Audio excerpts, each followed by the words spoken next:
India merupakan salah satu eksportir beras dunia.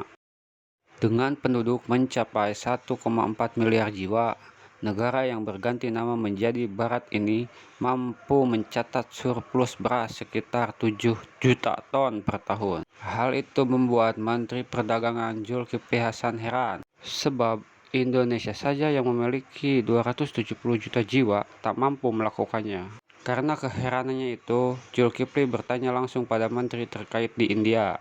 Pertanyaan ia ajukan saat mendampingi Presiden Joko Widodo di KTT G20 ke-18 pada 9 September sampai 10 September 2023 lalu. Ia pun mendapat jawaban. Ternyata India bisa menjadi eksportir beras karena menaruh perhatian besar pada sektor pertanian. Salah satu bukti nyatanya adalah memberikan pupuk gratis kepada petani hingga adopsi teknologi terkini di sektor agraria. Sehingga tak heran, India bisa 2 hingga 3 kali panen beras dengan produksi melimpah setiap tahunnya. Melihat hal itu, Zulkifli menilai Indonesia perlu belajar dari India. Dalam hal ini, menata sektor pertanian dan peternakan agar tidak berat ke konglomerasi. Analis kebijakan pangan Syaiful Bahari mengungkapkan, India saat ini mampu menguasai 40% pasar beras di global.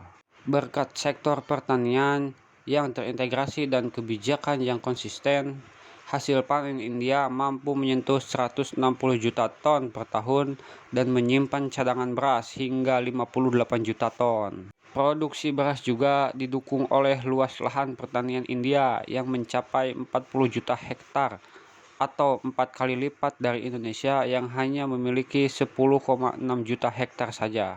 Namun, India menerapkan kebijakan rata-rata stok cadangan beras India minimal 30% dari total konsumsi.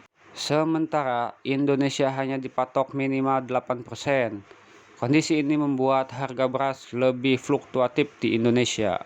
Peneliti Center of Reform on Economics Indonesia, Eliza Mardian, menambahkan, keberhasilan India meningkatkan produksi beras juga berasal dari majunya infrastruktur, terutama irigasi. Menurutnya, infrastruktur pengairan Indonesia belum memadai seperti India dan Cina. Dari jumlah reservoir dan bendungan saja sudah berbeda jauh.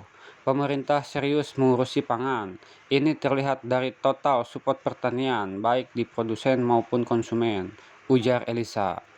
India juga diuntungkan oleh pangan pokok yang beraneka ragam, di mana warga India tidak hanya bergantung pada beras sebagai makanan pokok, tetapi juga gandum,